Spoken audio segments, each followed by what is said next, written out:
So we touched earlier upon equipment, and anybody can pick up an iPhone. I mean, an iPhone Pro nowadays has 4K cameras. It's cool. It's good technology.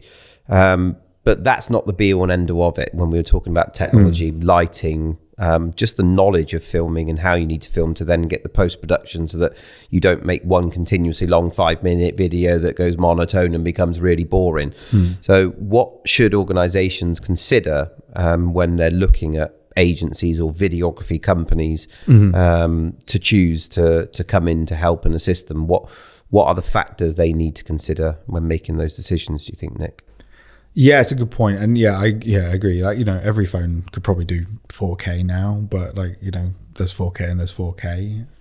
And obviously, just because you have a camera doesn't make you a videographer, or a photographer or whatever it is. There are plenty of video agencies about that, just buy something and then say that they are a thing. And they'll go and they'll shoot it and they'll edit it roughly together and then call it a day.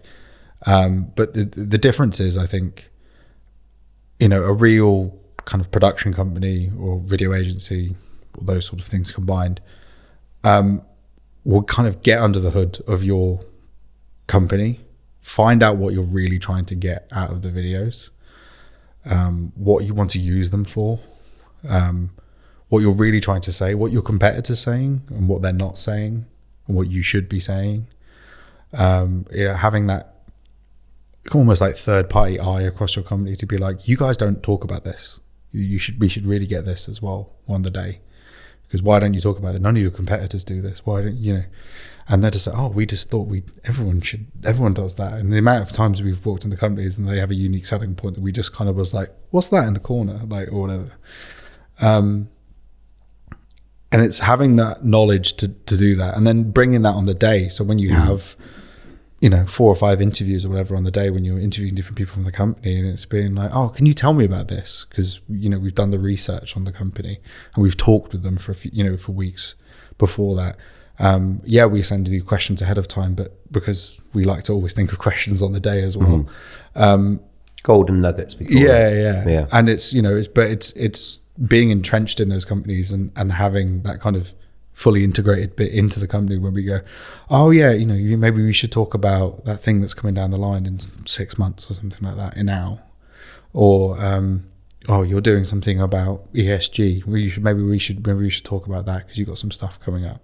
And a video company that's just trying to go through, just through the standard template that they do for every single company, it won't go any further than like the 4 questions that they go, so who are you? What do you do? What's your name? What's your title? Yeah, and what do you do? All of the good bits that we've got from videos are asking those more tailored questions, those deeper questions. And ChatGPT doesn't know those either. It's only when you really talk to the people that do the work every day and you really kind of get to know what the company does and what it wants to do. And like you say, maybe they're trying to exit in 5 years. If you can have that conversation and you're like, okay, well, we can position this or exit in a year or something like that, but like there's those sorts of things are like a deeper thing, and all of that added with knowing how to make the production run really well, run really smoothly, making it look amazing. We're all exposed to stuff on Netflix and high quality things all the time, so like our brains know what good stuff looks like. So if you suddenly mirror that, you're like, oh yeah, okay, cool. All of that added together, and you're suddenly it's not a cost, it's an investment, and you've got this huge arsenal of things after it. You can create 6 to 12 months worth of content in a day or two shooting if you do it correctly. Equally, I've seen people fold on camera, and you can get 2 hours worth of recordings to produce 2 minutes, and that's it. But I think with the right art direction, with the right knowledge, with the right brief from the outset to make sure the goals and objectives of the end outputs, i.e. the videos, are being met, I think you can get so much content in one day's worth of filming by doing it right. And you can do things right or do it badly. I think going back to what I said a moment ago about the golden nuggets, that's why when we are art directing and interviewing people, I love taking people off on tangents, because they might say something that is a piece about the ethos or ethics of their company, and then you go, hang on a moment, there's something in this, and you take them down another path, and all of a sudden you've got some incredible content that wasn't even in the script. We don't script, but wasn't in the list of questions, and all of a sudden you're on to a winner, and then it might be that it creates 5, 15, 30-second social media clips. It might be that it creates something that goes into a proposal, or something that is an internal message for internal comms to 20,000 employees, or whatever it may be.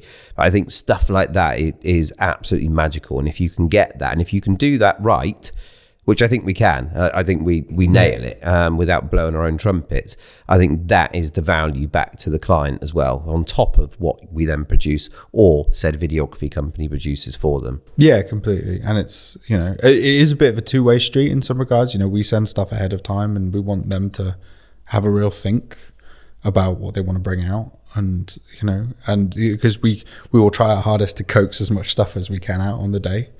And I think that's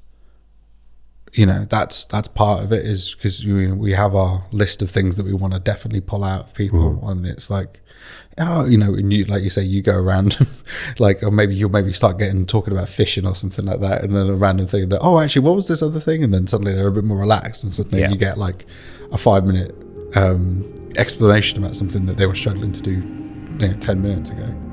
If you enjoyed this video, please consider liking and subscribing. We promise it's all pretty good, at least most of the time. Well, some of the time. You know what, just do it for pity's sake, please.